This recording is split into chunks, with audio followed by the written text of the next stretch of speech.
Buongiorno e ben ritrovati con il notiziario di prealpina.it.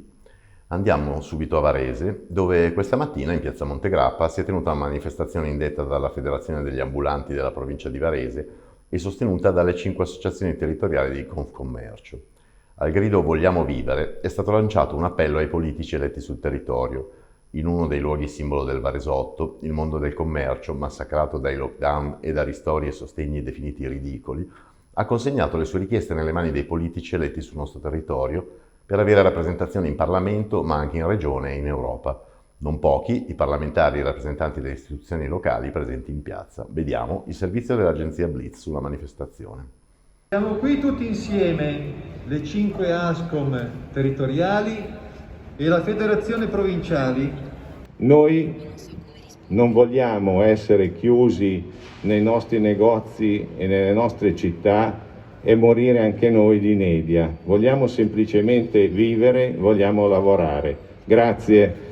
Ci ritroviamo in tanti oggi qui a Varese, nel capoluogo della nostra provincia, la provincia di Varese, a ridosso della Camera di Commercio, che è simbolo istituzionale dell'economia di un territorio. Siamo qui per urlare il nostro disagio, la nostra sofferenza, tutto ciò che abbiamo subito in questo anno, che ha portato disperazione in noi, nelle nostre famiglie e all'interno delle nostre imprese. Tutte le categorie, commercianti, ambulanti, liberi professionisti. Troverete gli aggiornamenti e gli approfondimenti su questa manifestazione sia su prealpina.it che sulla Prealpina di domani, disponibile sia in edicola che sui supporti digitali. Torniamo ora alla cronaca. Mentre sembra finalmente arrestarsi l'emergenza incendi in provincia di Varese, resta alta l'attenzione sul fronte piemontese.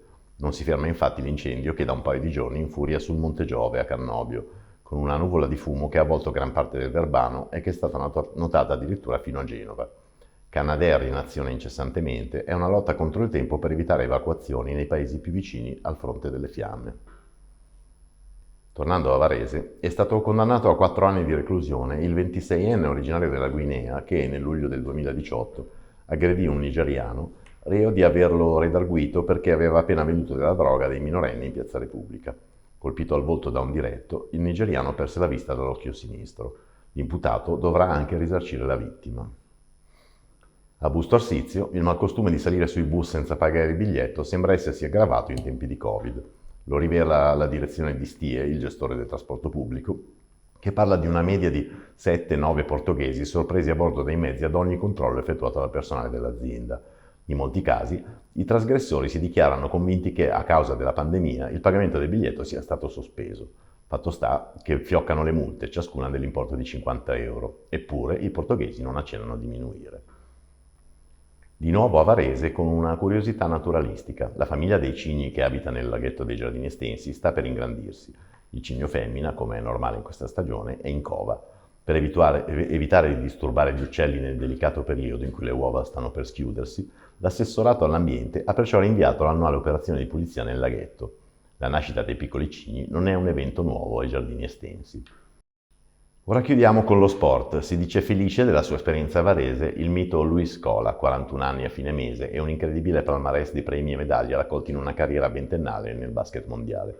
Intervistato da Giuseppe Sciascia, il campione argentino parla del periodo positivo dell'Open John Mattis e delle speranze di raggiungere i play-off, ma anche del suo futuro. Una decisione sulla prosecuzione o meno dell'avventura varesina arriverà subito dopo la fine della stagione. L'intervista integrale è disponibile sulla Prealpina e su prealpina.it.